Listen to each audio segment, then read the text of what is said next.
The family with no hair and teeth, born different. Neela, Musa, and Lusa are beyond normal women. They were born without hair or teeth. They live on the shores of Lake Tona with the smallest ethnic group in Kenya, known as the El Molo tribe. But where were they born like this? How are they surviving? In this country, the Raw Maria, every true believer must remove 6 lower teeth to be recognized by their God. So, it is a command, it is not negotiable, and any true believer and member of Lego Maria must remove the 6 lower teeth. While some feel it's something evil that made them like this. Lusa is now 80 years old. These 3 women were born without teeth or hair. Lusa started having teething problems when she was 5 years old, but one of them wouldn't come out, as it always does for all of us. They come from a little local area known as the El Molo clan, which is the littlest ethnic gathering you can track down in Kenya. They are in a village on the southeast shore of Lake Tona, about 10 kilometers away from the town of Loni. Locally, there are around 300 individuals. This is the home of this family, who are also members of this tribe. Just like many nomadic tribes in the north, they all carry a wooden headdress to help them maintain their hairstyle while sleeping. However, these women have something special that sets them apart from the others. Since Lusa was born, she had no hair on my head, and a portion of her teeth would not come after she grew up. She had pondered the reason why she was not born normally. Baldness can be caused by aging, medical treatments like chemotherapy, certain autoimmune disorders, or genetic conditions. While being toothless can occur due to poor hygiene, gum disease, tooth decay, accidents, or certain medical conditions, for them, it is very different because nowhere did they say they were related to this because that is how they were born. They felt that they were the only ones in their family without hair, and when they took a gander at their companions, they understood that they didn't look the equivalent since they had hair. That is the point at which they began asking their folks, and they addressed the fact that they were conceived like that. It's exceptional in their family, and it was not their decision. At the point when others shaved their hair, it recovered, yet they generally remained uncovered. They accepted that as the way they were created by God.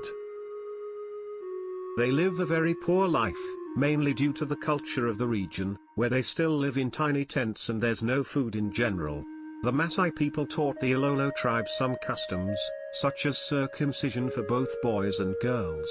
At the point when young ladies get itched, they are circumcised around the same time. In the same way as other different networks in Kenya, they have wedding services as well. When a boy and a girl are getting married, their parents discuss and talk about it. The endowment is given as palm locks, spears for fishing, and the nets produced using palm strings. The husband-to-be gives another name to the lady of the hour. These ladies came from huge families, yet they are not by any means the only ones who are found to have this issue. At the point when they used to take a gander at their companions, they began to understand that they were not the equivalent since others had their teeth and hair. These Shaw sisters didn't get discouraged, they liked to acknowledge how they were born, and that was not their decision. For them to acknowledge what their identity is and carry on with an existence of adoration and harmony. It's vital. Presently, all of them have their own homes, and their children are likewise hairless and toothless, perhaps clearly in view of the family chain. They accept it since they have observed that this is a family chain and that our youngsters are likewise brought into the world without teeth and hair. We made the decision to accept it for this reason, and since that is how we were born, it does not discourage us.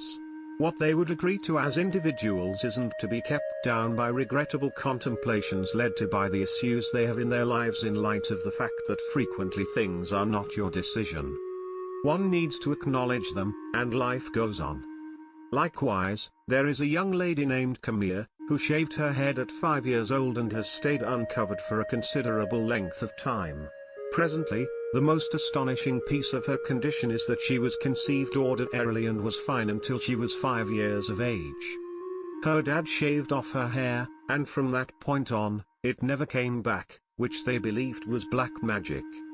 Since once her hair was taken out, her dad quickly passed away, her eyebrows got blurred and soon, her hair was completely gone, turning into something equivalent to being on the opposite side of the eye. This shows us that, regardless of what challenges life throws at us, tolerating our day-to-day routines and one another and experiencing them with affection and fellowship is the way to a cheerful life. They instruct us that it's alright to be different in light of the fact that it makes every one of us novel in the adventure of life. Some are brought into the world with challenges that test their souls, however, they demonstrate that strength comes not from appearance but rather from the inside.